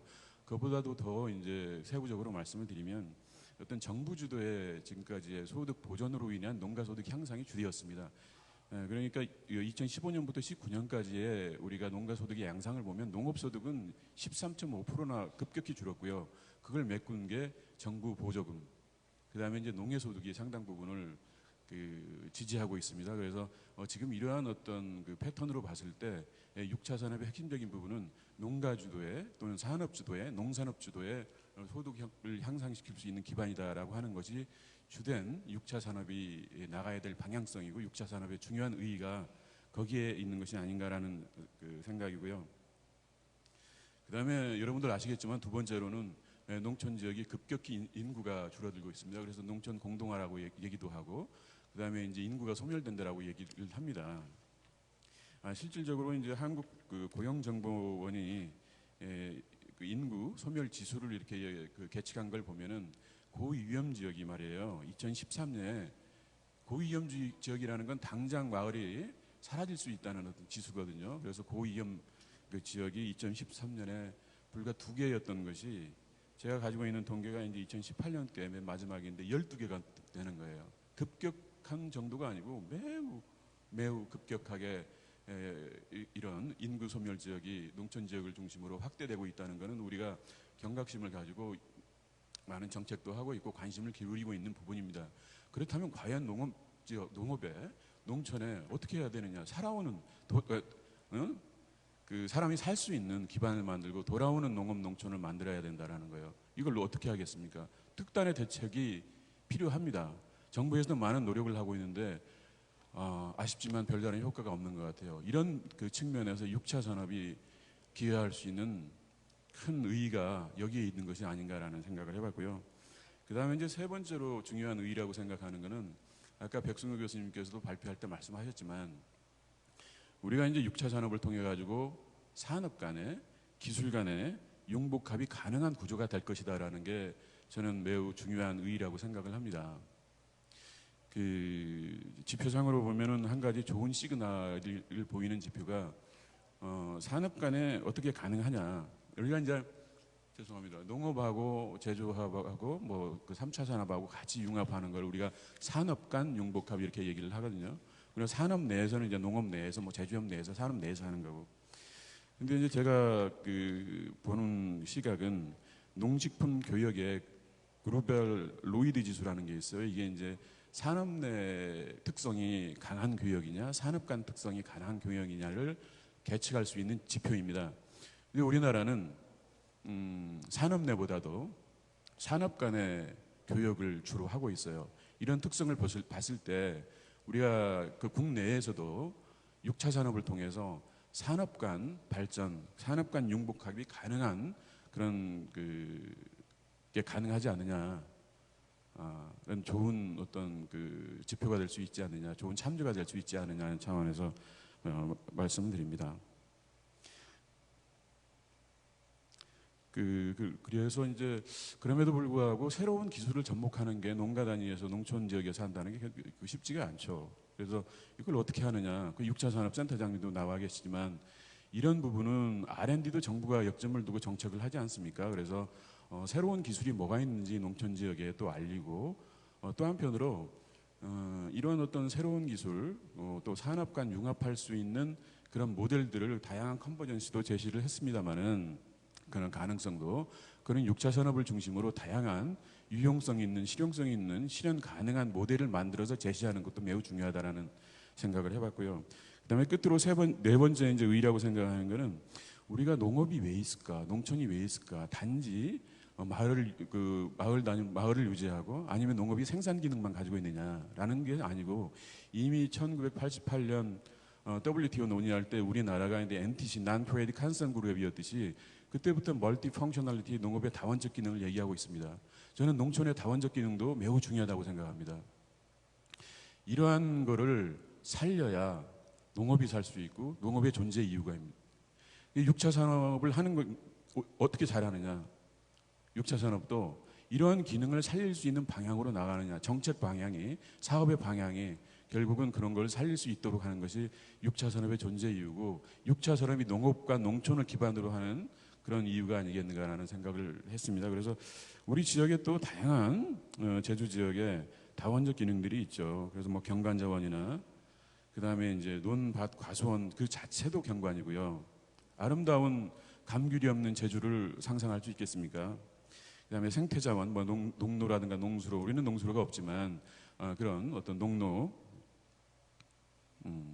그다음에 이제 돌담의 전통자원 요소를 어떻게 결합시켜서 할 것인가, 뭐 컨버전시의 한 부분이 또 될 수도 있겠지만 그런 부분에 있어서 우리가 역점을 둬야 되고 또 사업을 바라보고 평가를 해야 되지 않느냐라는 차원에서 말씀드리고요. 그다음에 이제 몇 가지 성공적인 어떤 사례를 보면은 독일의 그 슈바벤 지역에 이제 다기능 농업의 사례가 있더라고요. 이거는 이제 유기농이나 관광 이런 것들이 이제 어우러져 가지고 또 가장 큰 성공 요소로 이제 이 슈바벤 지역은 협동조합 중심으로 해가지고 협력을 잘하고 있더라라는 어떤 그 생각을 했고요. 근데 자료가 아마 있을 것입니다. 자료를 나머지는 참조해 주시면 감사하겠고. 그다음에 독일의 슈베비시 할이라는 지역이 있는데 이 지역은 특이하게 제주도가 가장 맛있는 게 뭐예요? 어제 우리가 또 드셨을 것 같은데 돼지고기죠. 토종 돼지 멸종되어 가고 있는 토종 돼지를 갖다 품종을 개량해서 살리고 다양한 어떤 그 사람들이 찾을 수 있게끔 또 그 유통 활로를 개척하고 1,400억 원이라는 매출을 연 매출을 내고 있는 아주 성공한 매우 열악한 부분에서 성공한 어떤 사례로 이렇게 얘기를 하고 있습니다. 그다음에 이제 그 이탈리아에 그래서 우리는 또 한 가지가 이제 이탈리아의 농업과 관광을 융합한 그런 신조어가 있더라고요. 이제 6차 산업 관련해 가지고 아그리투리스모라는 게 있는데 이 아그리투리스모가 뭐냐면 농업 플러스 관광이에요. 농업 플러스 관광인데 여기도 이제 협동조합을 중심으로 해가지고 정부의 적극적인 지원이 있고 그래서 이제 성공한 모델인데 얘기할 시간은 많은데 제가 할애한 시간은 이제 한정이 돼 있어가지고 우리는 그렇다면 이런 것들을 두고 종합적으로 우리 지역에서 제주 지역에서 6차 산업을 어떻게 성공할 수 있을까라는 어떤 차원에서는 제주 지역에 성공할 수 있는 잠재력이 있는 요소들을 발굴하는 게 첫째다. 이걸 체계적으로 발굴할 필요가 있다. 그다음에 이제 두 번째로는 개별 경영체 중심의 성공도 중요합니다. 그래서 이제 주로 개별 경영체 중심으로 어떻게 성공할 것인가라는 어떤 차원에 집중되어 있는데 거기에서 더 나가서 정책의 방향성은 지역에서 어떻게 협력을 잘 이루어내고 시너지 효과를 창출하는 지역 연대를 어떻게 잘 형성해 나가느냐라는 부분에 우리가 방향성이 있어야 되지 않냐라는 생각이 들고요.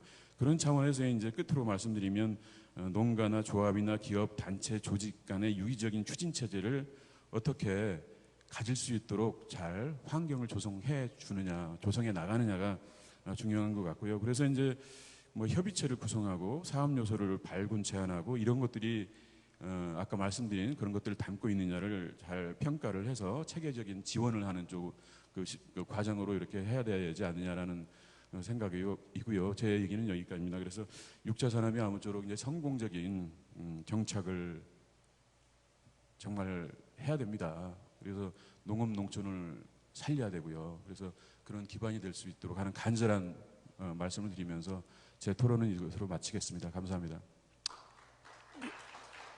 예, 감사합니다. 그다음에 김태현 교수님 10분 이내로 부탁드립니다. 예, 안녕하세요. 저 김태현입니다. 제주 이 국제 컨퍼런스에 와서 6차 산업에 관련된 발표를 듣고 보니까 지금 제주로부터 출발되는 이런 6차 산업에 대한 이런 관심 이런 부분들이 정말 이제 전국적인 것을 넘어서 세계적인 것으로 좀 나갈 필요가 있지 않을까 하는 그런 생각도 듭니다. 근데 오늘 발표를 듣고 그다음에 이제 앞에서 이제 김백선 박사님도 얘기를 하셨는데 이 얘기를 듣다 보니까 제가 토론하기 전에 한 가지 중요한 멘트를 하나 좀 말씀드리고 싶어서 제가 생각하기엔 굉장히 중요합니다. 여러분들은 어떻게 생각하실지 모르겠지만 6차 산업에 대한 기본 개념이 많이 바뀌었다.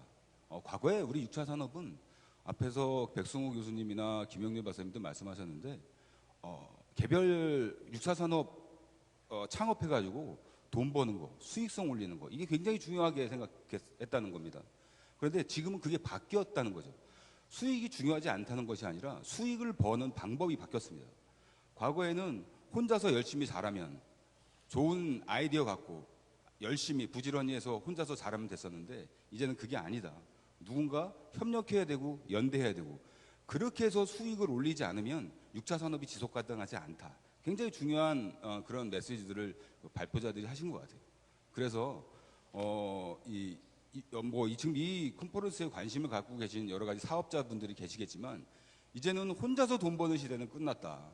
공유경제, 네트워크, 연대, 협력 이런 부분들을 기반으로 한 사업을 추진하지 않으면 6차 산업은 성공할 수 없다. 이런 메시지를 주고 있는 것 같습니다. 그런 측면에서 그런 말씀을 드리면서 제가 오늘 아까 이 영국의 자넷 드와이어 교수의 발표를 들으셨을 텐데 그 자넷 드와이어 교수가 하는 이야기가 중심적으로 어떤 이야기인지를 제가 해석한 내용들을 다시 한번 말씀을 드리면서 제가 토론을 하도록 하겠습니다. 첫 번째 드와이어 교수가 말씀하신 것들, 그다음에 이제 다른 발표자님들도 말씀하신 가장 중요한 내용은 세계의 흐름이 크게 변하고 있다라는 겁니다. 이게 뭐 4차 산업혁명 이렇게 해서 도시 중심이니까 4차 산업 도시 이런 부분만 변하는 것이 아니라 농업과 농촌도 크게 변했다. 그래서 이 변화된 부분들에 우리가 좀 따라갈 필요가 있다라는 겁니다. 즉 농업과 농촌의 대응 방식도 바뀌어야 된다는 거죠. 우리는 아직 그걸 잘 못하고 있는 겁니다. 우리는 여전히 뭐 대량 생산, 저비용 생산 이런 것들을 많이 하고 있는 거죠. 근데 드와이어 교수가 명확하게 얘기했습니다. 농업에서 대량 생산을 하고 이것을 저비용으로 생산하는 것은 이제는 농민도 정부도 이제는 그만해야 된다. 이것을 중단해야 된다. 오히려 이렇게 생산량을 지향하는 농업은 환경과 공동체에 너무나 많은 비용을 야기하고 있다. 이런 부분들을 중지하고 새로운 방향으로 바뀌어야 된다는 것이죠. 그러면서 언뜻 이런 얘기도 했습니다. 대규모 농보다 대규모 기업보다 훨씬 소규모 농가가 훨씬 더 수익성이 좋은 분야도 우리 농업 분야에 상당히 많다. 그러면서 얘기한 게 낙농이나 그 채소, 과일 이런 부분에서는 오히려 소규모 농가가 훨씬 수익성이 좋다. 이런 부분들도 얘기했습니다. 그래서 이제는 그런 수익성도 추구하고 환경 보존도 같이 추구하는 이런 방식으로 전환이 돼야 된다. 이런 얘기를 하고요. 또 하나 농촌 지역에서 농업과 비농업 간의 연계가 반드시 이루어져야 된다. 이 6차 산업의 개념이 정확하게 맞는 거죠. 근데 그러면서 여러 가지 그 멀티펑셔널리티, 다원적 기능, 다기능성 이런 얘기도 하셨지만 중요하게 이 농민 장터, 그러니까 농민들이 직접 소비자하고 교류하는 것, 그다음에 지역적으로 농산물 유통체인, 그러니까 로컬 푸드를 만들어내는 것, 그러면서 소비자하고 연대를 형성하는 것 이런 부분들을 굉장히 중요하게 말씀드렸죠. 이것을 아까 우리 사회자님도 말씀하셨지만 결국 그게 사회적 자본, 신뢰, 협동 이런 부분들하고 다 연결이 되는 부분들이죠. 그러면서 계속 강조한 부분들이 있습니다. 드와이어 교수가 말하자면 농촌 지역의 자연자원, 문화자원 이것을 중심으로 해서 환경 보존을 하지 않으면 환경 보존을 중심으로 이런 활동들이 전개되지 않으면 지속 가능성이 없다. 이런 말들을 하고 있는 거죠. 두 번째, 저도 이 발표를 들으면서 느낀 것은 기후변화. 아직은 우리 농민들이나 농업계에 이 기후변화 얘기가 아주 심각하게 들어와 있지는 않습니다. 아주 작게 우리한테 큰 영향이 있겠어? 이런 정도로 들어왔죠. 근데 올해만 해도 우리가 홍수와 태풍과 가뭄이 엄청나게 이 연속으로 들어왔죠. 점차 자연재해가 강해지고 있는데 참 재밌는 부분들이었습니다. 농촌 지역의 자원을 안전하게, 기후변화로부터 농촌 지역의 자원을 안전하게 보존해야 농촌에 희망이 있다. 그것을 드와이어 교수는 회복력이라는 개념으로 얘기했는데요. 말하자면 그렇습니다. 자연재해가 많아지면 우리는 농촌에서 피해가 입으니까 농촌이 보상을 받아야 돼. 우리는 이렇게까지만 생각을 하고 있었는데 드와이어 교수 얘기는 거기서 한 발 더 나가는 것 같아요. 자연재해에 취약한 농촌은 국민들이 오지 않는다. 불안하니까. 자기의 안전에 문제가 되니까. 즉 자연재해에 취약하지 않은 농촌으로 만들지 않으면 농촌은 버려질 가능성이 많다. 이런 얘기를 하고 있는 거죠. 그래서 우리는 자연재해를 통해서 우리가 어떻게 자연재해에 입은 손실을 우리가 어떻게 보상을 받을까 이런 것만 집중이 됐었는데 우리가 원천적으로 기후변화에 적극적으로 대응해서 자연재해를 막을 방책을 우리가 농촌 지역에서 고민할 때가 되지 않았나 하는 생각이 들고요. 또 하나 그렇게 회복력, 자연재해에서 막기 위해서 우리가 해야 되는 것 중에 하나가 기존의 자원 약탈적인 농업, 즉 비료, 농약, 제초제 이런 것을 많이 쓰는 농업에서 이제는 벗어나야 된다. 이렇게 얘기하는 거죠. 이렇게 벗어나기 위한 또 다른 방법 중에 하나가 말하자면 이 드와이어 교수가 제기한 것은 복합영농입니다. 복합영농 또는 다각화죠. 복합영농은 농업을 하면서 여러 가지 작물들을 키우는 거고요. 다각화는 농업을 하면서 비농업적인 활동을 하는 겁니다. 말하자면 이거는 6차 산업 개념하고 그대로 연결이 되는 것이죠. 그러니까 6차 산업 개념을 이것이 이제 특정한 어떤 잘 나가는 농민들이 해야 되는 것들이 아니라 농민이 스스로 본인들의 지속성을 증가시키기 위해서 자기 농업을 하면서 계속 해야 되는 일들이라는 거죠.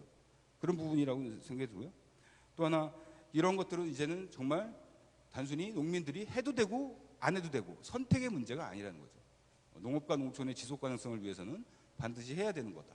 이런 말씀을 드리고 싶고 결과적으로 드와이어 교수가 얘기하는 거에 메시지를 몇 가지로 정리해 보면 기본적으로 6차 산업은 지역의 자연적, 문화적 자원에 기반을 둔 활동이어야 된다. 이것이 첫 번째고요. 두 번째는 농업과 비농업 간의 연계가 반드시 중심이 돼야 된다라는 거고 세 번째는 농가, 그다음에 농촌 공동체 이 두 가의 연계 협력이 반드시 이루어져야 된다라는 것을 세 번째로 얘기를 했고 네 번째가 우리가 지금까지 농업의 다원적 기능만 얘기했는데 저도 사실 조금 약간 놀랐습니다. 농촌의 다원적 기능을 우리는 사실 농업 농촌의 다원적 기능을 섞어서 쓰지만 지금까지 우리나라에서 이 다원적 기능을 얘기할 때 보면 대부분 그건 농업의 다원적 기능에 국한된 얘기였었습니다. 그런데 드와이어 교수가 농촌의 다원적 기능이라는 용어를 명확하게 쓰더라고요. 그러니까 우리가 이제는 농촌의 다원적 기능을 염두에 둔 6차 산업의 발전 방향을 얘기해야 된다라는 거고 네 번째가 다섯 번째군요. 농촌의 지속적인 발전 이것을 추구하면서 말하자면 외부 변화와 충격에 대응할 수 있는 내부 생태계 시스템을 만들어야 된다.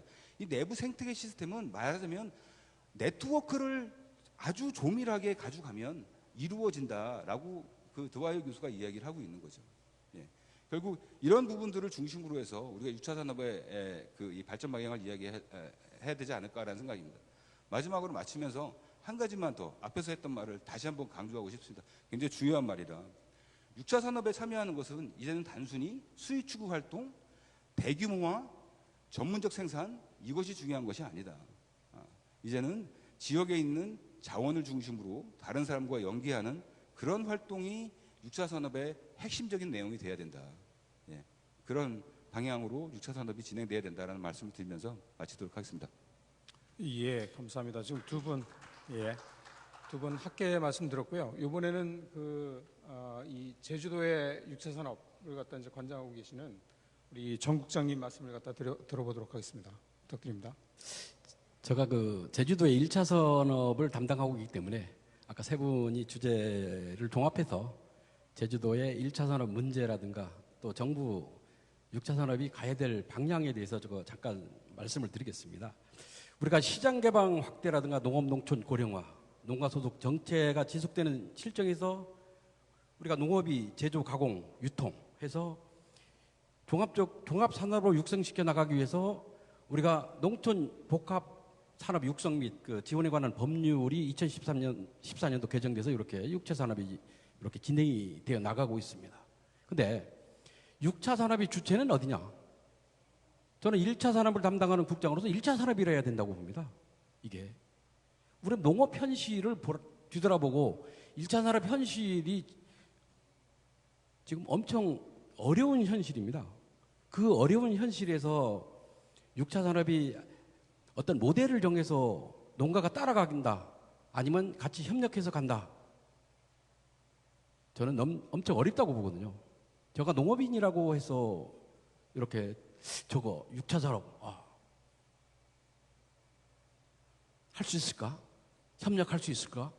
내가 오늘 일해서 밥 먹기도 급급한데 내가 6차 산업 가서 따라가서 저거 교육받고 이렇게 해서 저렇게 하면 내는 자식 농사는 어떻게 키우지?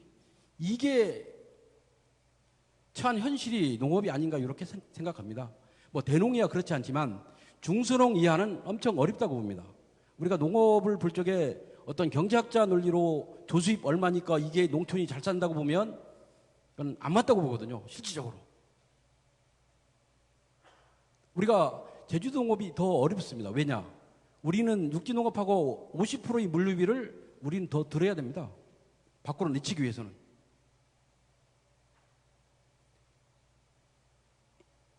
그래서 저는 6차 산업의 주체는 1차 산업에 종사하는 농가들이 납득이 되고 따라갈 수 있도록 새로운 어떤 앞으로 뭐 우리 지금 보면 그 2차 농촌 융복합 산업 육성 계획이 있습니다. 여기에는 분명하게 진짜 농가 교육을 어떻게 할 거냐?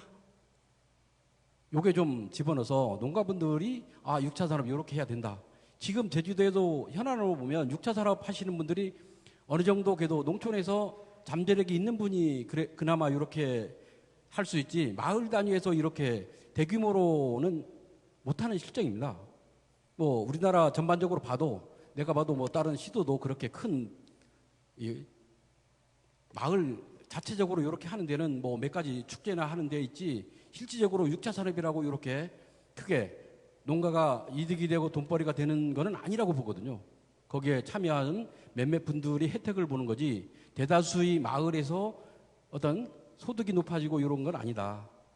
그렇게 관점에서 봤을 경우에 앞으로 우리가 1차 산업이 어느 정도 농가 소득이 증대될 수 있는 것까지 포함해서 6차 산업을 이렇게 갈 거를 방향을 만들어야 되지 1차 산업은 어려운데 6차 산업을 해서 끌고 가려면 내가 보기엔 많은 어려움이 더 따르지 않을까 이렇게 생각을 합니다. 아까 우리 백 교수님도 농가 조직화 했는데 우리나라는 수요와 공급에서 수요가 많으면 가격이 우리나라 그 법정 도매 시장이 그렇습니다. 우리나라 33개의 법정 도매 시장이 있는데 거기에 농가가 생산을 해서 출하를 하면 수요와 공급에서 가격 결정이 되는 겁니다. 어떤 품질이나 이게 결정되는 것보다 수요와 공급에서 가격 결정이 되기 때문에 거기에는 농가가 조직화되고 출하량을 줄이면 가격은 잘 받을 수 있습니다. 그런데 그 많은 농가가 조직화가 그렇게 쉽냐?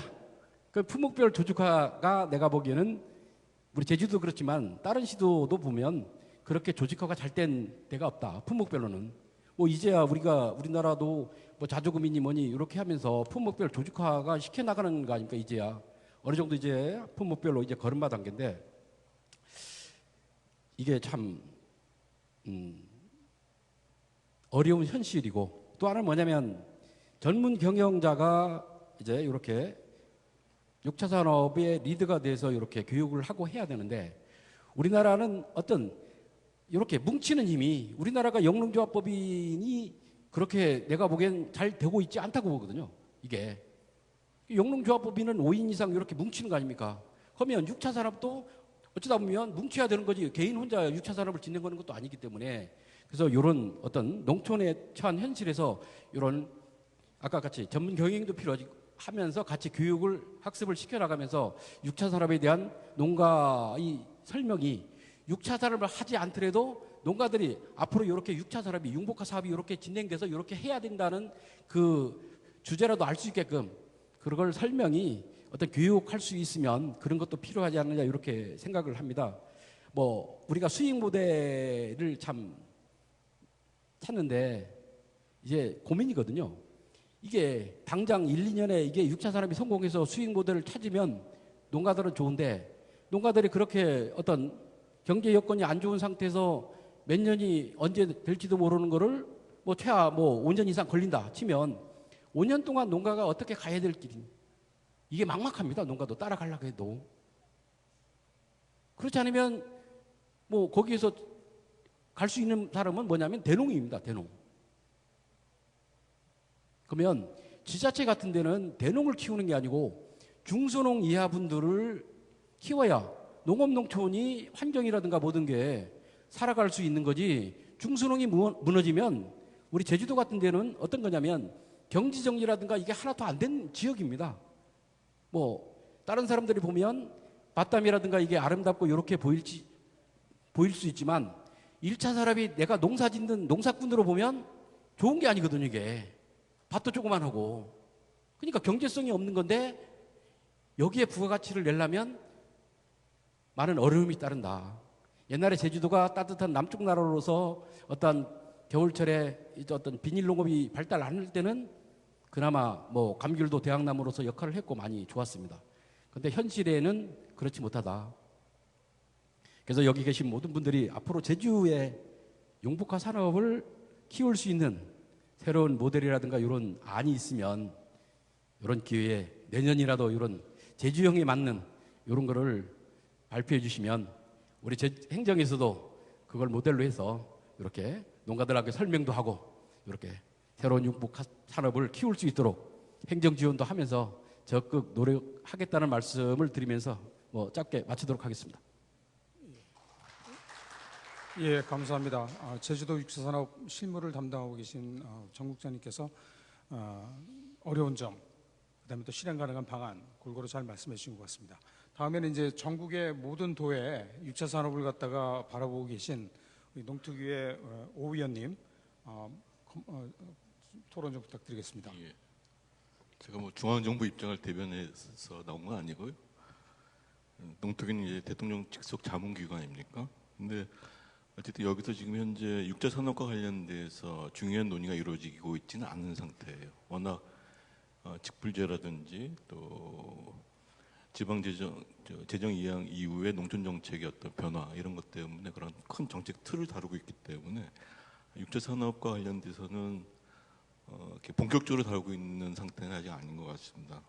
하지만 어쨌든 이 지금 정부에서는 농촌 융복합 산업이라는 표현을 쓰고 있지만 어쨌든 박근혜 정부에서 내세운 것이 경제 정책은 창조 경제, 그다음에 농업 정책은 6차 산업 해가지고 아주 상징적으로 이 두 가지 키워드가 대표가 됐었죠. 그래서 저도 2013년도에 어쨌든 6차 산업 정책이 본격적으로 도입될 때 그때 농식품부 주관으로 했었던 그 국제 심포지엄에서 저도 이제 유럽 사례를 이제 발표한 적이 있었는데요. 그 당시 정부가 그 의지를 표명해서 내세웠던 6차 산업의 어떤 비전들은 굉장히 담대한 것이었습니다. 농업 생산에서 6차 산업이 차지하는 비중을 얼마로 한다라든지 외소득의 비중을 얼마까지 높이겠다. 뭐 또 매출 100억 이상의 그 사업체를 뭐 몇 개 양성하겠다. 뭐 이런 어떤 양적 또는 거시적 지표들이 굉장히 도전적으로 제기가 됐었죠. 근데 지금 와 보면은 이제 7년 이상 지났는데 거의 실현된 것은 없었었죠. 근데 저는 그때 그 내용에 대해서 많은 비판을 좀 했었어요. 저는 1990년대 초반에 이제 프랑스 파리로 유학을 가가지고 90년대 유럽 농촌 현장에서 어떤 변화가 이루고 있는지 또 동아시아에서는 우루과이 라운드가 타결된 이후에 세계 농업무역 환경의 변화에 대응하기 위해서 굉장히 고전분투하고 있었는데 도대체 유럽에서는 어떤 일이 벌어지고 있는지는 많이 돌아다 볼 수 있는 그런 기회가 있었습니다. 그때 많은 걸 보고 좀 놀랐었어요. 그러니까 제가 한국에서 공부하면서 배웠던 농업 활동에 대한 그 개념, 그것이 제도적이든 사회적 인식이든 간에 이런 것과 굉장히 차이가 있다. 그리고 실제 현장에서 수행되는 농업 활동의 현상들이 우리랑 굉장히 많이 다르구나 라는 것을 굉장히 많이 느꼈었습니다. 근데 크게는 유럽도 그때만 하더라도 이렇게 보편적인 현상은 아니었었는데 결국 뭐 6차 산업, 농촌 융복합 산업이라는 것이 결국은 농업 활동의 어떤 다각화라고 하는 것, 그다음에 유통의 어떤 근거리화 이런 것들을 핵심으로 이루어지고 있는 거 아니겠습니까? 어쨌든 이런 현상들이 제가 90년대 유럽을 현장을 다니면서 봤던 것인데 어쨌든 농업 활동 그 자체가 교육이나 체험 또 레저 스포츠 최근에 이르러서는 뭐 케어팜이라고 하는 어떤 사회복지 영역, 그다음에 소가공 즉 자가 생산 농산물을 직접 가공하는 문제, 그다음에 최근에 들어서는 재생에너지 생산에 이르기까지 농업 생산 자원이 다양한 다각도로 이루어지고 있다라는 것을 목도하게 되는 것이죠. 그리고 그런 현상을 이 친구들은 어쨌든 제도적으로 많이 이제 바꾸기 시작했었습니다. 우리 그 농업 관련 법에 그 명시되어 있는 농업 활동의 법적 정의를 바꾼 거예요. 그게 1988년도에 일어났는데 프랑스에서 프랑스 농민단체들이 농업 활동의 정의를 사람들이 먹는 또는 가축이 먹는 그런 먹거리를 생산한 그런 활동이 아니라 그거 플러스 농업 생산자원을 활용해서 체험 서비스라고 하는 이런 거라든지 교육 서비스, 그다음에 자가농산물, 그러니까 자기 농장 밖에서 구입해가지고 제조한 것이 아닌 자가농산물 자기 노동력으로 자기 시설을 갖고 소가공하는 그런 소가공 활동. 그러니까 농촌관광영역과 소가공 활동을 농업활동으로 못 박자라는 주장이 강력하게 제기가 돼가지고 결국은 농민단체들이 이겨서 지금 그렇게 법적 정의가 이렇게 돼 있습니다. 우리 그 농업농촌기본법에는 우리 농업활동의 정의가 생산물 중심으로 돼 있죠. 어쨌든 서비스와 가공 영역으로 확장하는 그런 현상들이 90년대 많이 나타났었고, 그러면서 농가 내에서도 새로운 분업 구조가 등장하기 시작했었어요. 전통적으로 농업 생산, 즉 먹거리 생산에서 남성 노동력 중심으로 경영주거 중심으로 시설과 자본이 움직였지 않습니까? 근데 제가 보니까 여성들의 활약이 굉장히 두드러진 거예요. 깜짝 놀랐습니다. 학교도 그렇고 관공서도 그렇고 생산 현장도 그렇고 여성들이 굉장히 많이 참여가 이루어지고 있었습니다. 그래서 그 새롭게 등장한 용어가 이제 서비스 농업을 이란 말이 나오게 됐고, 이 서비스 농업을 주도한 사람들이 여성 농업인이었었어요. 그러다가 2000년대 넘어가니까 어떤 현상이 일어났냐면은 그때 이제 광우병 파동에다가 뭐 굉장히 난리가 났었지 않습니까? 유럽은 뭐 90년대부터 80년대부터 어쨌든 저성장 고실업 시대로 전환됐었기 때문에 많은 청년들이 기존의 도시에 나가서 공부를 해서 학업을 마치고 직장을 갖고 결혼해서 애를 키우는 것에 대해서 본격적으로 회의하던 시기가 바로 90년대 말이었던 것 같아요. 그래서 과거에는 부모의 직업을 별로 물려받고 싶은 생각이 없었던 친구들이 슬금슬금 부모의 곁으로 들어오기 시작합니다. 그러면서 부모의 농업 생산을 기반으로 해서 가공이라든지 직판이라든지 뭐 숙박이라든지 또 근거리 유통이라든지 이런 활동들에 막 참여하기 시작해요. 제가 2000년대 들어서면서 그 유럽을 자주 다녔을 때 느꼈던 현장들이 그런 현상들이었습니다. 그래서 일본도 마찬가지로 일본도 이런 현상들이 굉장히 많이 광범위에 확산됐었죠. 그리고 나서 통계를 보니까 대략 직판부터 시작해가지고 소가공, 근거리 유통 뭐 이런 것까지 다 포함해가지고 이런 활동에 참여하고 있는 농가가 유럽 같은 경우 한 20% 내외의 농가들이 그런 활동에 참여하고 있고, 일본도 160만 농가 중에 약 20% 좀 안 되는 농가들이 참여하고 있고, 재작년 농촌경제연구원에서도 다면적 활동을 조사한 그 연구에 의해서도 보면은 15에서 16% 정도의 농가들이 그런 활동에 참여하고 있더라고요. 즉, 그럼 이런 활동에 왜 많은 농가들이 나서고 있느냐? 한마디로 글로벌화되고 경쟁이 심해지고 있는 그런 환경 속에서 또 이 가격 변동성, 불안정, 또 생산비도 못 건지는 이런 활동들을 그래도 지속해야 한다라고 하면은 어떻게 해서든지 가격 결정권을 내 손아귀에 쥐지 않으면 안 되겠다라는 그런 판단에서 시작이 된 거예요. 직판 활동이 그렇고 농촌관광 활동이 그렇고 기타 여러 가지 활동 모든 것들이 다 가격 결정권을 내 손 안에, 그러려면 고객들을 내 면전에 붙들어 매고 있어야 되겠다는 그런 판단을 하기 시작한 것이죠. 그래서 농촌관광이 시작이 된 거고 가공이 시작된 거고 융복합화가 이제 시작이 된 것이죠. 어쨌든 여기 배경에는 경제적으로는 저성장 고시업이라고 하는 거, 그다음에 농촌으로 어떤 인구가 유턴하기 시작했다는 거. 80년대 초반 되면 유럽도 그렇고 일본도 그렇고 우리나라도 그렇고 이농 현상이 거의 끝물에 처해지게 됩니다. 농촌 유턴이 시작됐다라는 거. 그다음에 가격 지지를 중심으로 한 농업 정책이 더 이상 국제적으로 용납하기가 어려운 상황으로 몰렸다라는 거.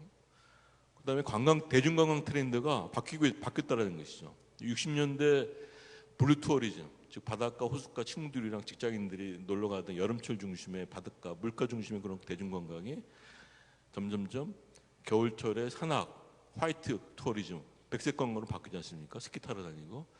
그러다가 어느 정도 살 때쯤 되니까 그린 투어리즘으로 이제 다시 바뀌는 거예요. 농촌에 이렇게 볼 게 많지 않은데 어쨌든 농촌 지역으로 확산되는 이런 대중관광 트렌드가 이제 맞물린 것이죠. 어쨌든 이런 세 가지 흐름 속에서 농가들은 판단하기 시작한 것이 바로 가격 경쟁권을 우리가 가지려면은 농업 활동이 이런 활동들을 적극적으로 수용을 해야겠다 해가지고 시작이 된 겁니다.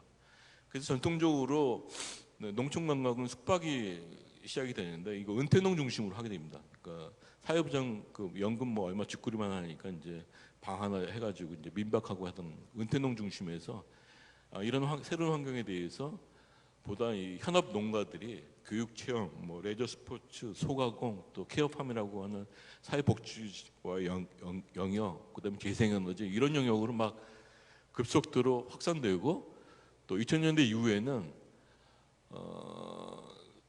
그 신재생 에너지 뭐 이런 흐름과 맞물려서 근거리 유통이 이제 강조가 되고 탄소 발자국을 뭐 줄인다라든지 그래서 근거리 유통에 굉장히 많이 참여를 하게 됩니다. 이 근거리 유통도 법적으로 정의를 하게 되는데 어떻게 정의하냐면은 생산자와 소비자 사이에 최대 한 개의 매개자가 있는 것까지만 허용하는 그런 유통구조, 직거래 쪽이 근거리 유통망입니다. 그래서 이 근거리 유통망의 유형을 한 10가지로 구분해요. 뭐 꾸러미부터 시작해가지고 농가직판 뭐 해가지고. 그래서 근거리 유통이라고 하는 것은 어쨌든 시장에서 소비 시장에서 발생하는 부가가치를 생산 쪽으로 더 많이 끌어오는 거지 않습니까? 그래서 각 회원국 정부와 유럽 연합이 나서가지고 이 근거리 유통망을 확대시키기 위한 여러 가지 작전들을 지금 한참 벌이고 있습니다. 그래서 생산은 다각화, 유통은 근거리화. 이것이 농업 경영의 지속 가능성을 뒷받침할 수 있는 유일한 길이다 해가지고 농업에 대한 어떤 법적 지위라든지 농업 활동에 대한 어떤 제도적 시스템들을 90년대부터 최근에 이르기까지 그걸 다 바꾸게 됩니다. 근데 우리나라는 노무현 정부 들어서 어쨌든 5도 2촌이라든지 이런 정책을 통해서 농촌 관광이나 체험에 대해서 관심을 갖고 그다음에 육자 산업 이렇게 가왔는데 이게 보면 다 공동 사업 중심이에요. 뭐 마을 사업이라든지 뭐 공동체로 뭐 해가지고 하는 이런 사업 있지 않습니까? 그러니까 여러분 보면은 가족 노동력을 보유한 가족농들을 중심으로 해서 가족 내 분업을 통해서 이게 접근해 갔거든요. 그러니까 농업 생산은 아버지가, 또 체험, 가공 이런 건 엄마가, 또 체험이라든지 이런 것들은 자녀나 뭐 사위나 뭐 며느리가 뭐 이런 식으로 해서 가족 경영의 지속 가능성을 확장해 갖고 이 사람들이 지역 단위별로 모여 가지고 뭘 했냐면은 각자가 보유한 고객들을 나눠 가져요. 한 농가가 최대한 직접적으로 관리할 수 있는 그 고객 수가 그렇게 많지가 않아요. 자기 가족 노동력 범위 내에서 한 400 정도인 것 같아요. 제가 대충 따져보면은 그 이상이 넘어가면은 누군가를 고용을 해야 되고 그러다 보면은 경영 불안정이 빠지기 때문에 대략 그 정도 선입니다. 근데 이제 판매처가 불충분하니까 그랬도 그래서 지역에서 농가들이 하나의 공동 브랜드로 묶어가지고 홍보도 같이 하고 고객도 같이 나눠 갔습니다. 그래서 100명밖에 고객 수가 100명밖에 안 됐는데 지역에서 하면은 갑자기 수만 명이 되는 것이죠. 이렇게 해서 안정적인 생산을 일어나는. 그러니까 여러분이 그 유럽에서 농촌에 이렇게 가다 보시면 어쨌든 뭐 비양 지트라든지 비양분 알라페그라든지 UK팜이라든지 이런 마크들이 다 그런 것들입니다. 그래서 그렇게 갔더라는 거. 그래서 어쨌든 지금 보면은 전체 관광 시장의 약 20% 정도를 농촌에서 좀 가져가야겠다. 농촌 관광에서. 그리고 이것을 기반으로 해서 여러 가지 다각화 활동, 근거리 유통망을 확장해야겠다. 그래서 농가 소득이 많게는 절반까지는 이런 활동을 통해서 확보를 하고 가족농의 어떤 가족의 그 노동 분업을 새롭게 재편하고 승계 구도로 이렇게 만들어놔야겠다. 라고 하는 것이 전체적인 이 유럽의 그 농촌 풀뿌리 경제가 확산된 그런 과정인 것 같습니다. 여기에는 이제 청년들의 인식도 확 바뀔 수밖에 없었던 것이죠. 보니까 이게 돈이 다가 아니다. 아까 우리 김태형 교수 말씀하신 것처럼 농촌 융복합 6차 산업 이런 것들이 물론 돈은 기본적으로 어느 정도 벌면 되겠지만은 새로운 삶의 가치관을 담을 수 있는 공간이라 이거죠. 이게 지금 우리나라에도 20, 30대 많은 청년들이 소득 말고 다른 삶의 질을 추구하기 위해서 농촌으로 오는 친구들이 굉장히 많습니다. 그래서 이런 사람들이 이제 오기 시작한다는 것이죠. 그래서 이런 사람들로 해서 새롭게 그 농촌의 그 이런 활동들을 묻고 육성하고 또 발현시키는 일들이 굉장히 중요할 것 같습니다. 제가 제주도에 주목하는 이유는요. 제주도와 강원도는 일반 육지 농업에는 틀린 것 같아요. 육지 농업은 수도작 중심이고 마을 중심이고 수도작이다 보니까 마을 중심이지 않습니까? 그래서 개별 농가가 발전하기에는 굉장히 제약들이 많이 있어요. 근데 강원도나 제주도는 반농사 중심이고 개별 농가 중심인 것 같고 더더군다나 거대한 관광 시장 속에 이 농업이 존재하고 있어요. 제가 제주도 옛날부터 올 때마다 하는 얘기지만은 이렇게 거대한 관광 시장 속에 있는 제주도 농업이 이 시장을 왜 충분히 활용하지 못할까? 라는 것이었거든요. 그래서 지금 중앙정부에서 하고 있는 이런 공동체 중심의 사업이라든지 마을 단위 이런 공동사업 이런 것보다도 제 생각에는 가족노동력을 보기 위한 그런 농가들을 중심으로 해서 제주에 맞는 그런 융복화 산업을 육성시키고 이 농가들이 고객과 홍보를 같이 해서 뭔가 안정적인 시장을 갖춰나가는 그런 길을 좀 선택하는 것이 좋지 않겠는가라는 생각이 들고 6차 산업이든 농촌 융복화 산업이든 이것은 모든 농가를 위한 길은 절대 아니라는 것이죠. 그런 것을 할 수 있는 여건을 갖고 있는 농가들을 위한 길이지 모든 농가, 한국 농업 모두를 위한 그런 길은 아닌 것 같습니다. 그래서 그것이 중요한 길이라 하더라도 그 옷이 걸맞는 그런 농가들을 잘 선별 육성해서 육성해 나가는 것이 굉장히 중요한 포인트가 아닐까 이렇게 생각합니다. 감사합니다. 예, 오 의원님 잘 정리해 주셨고요.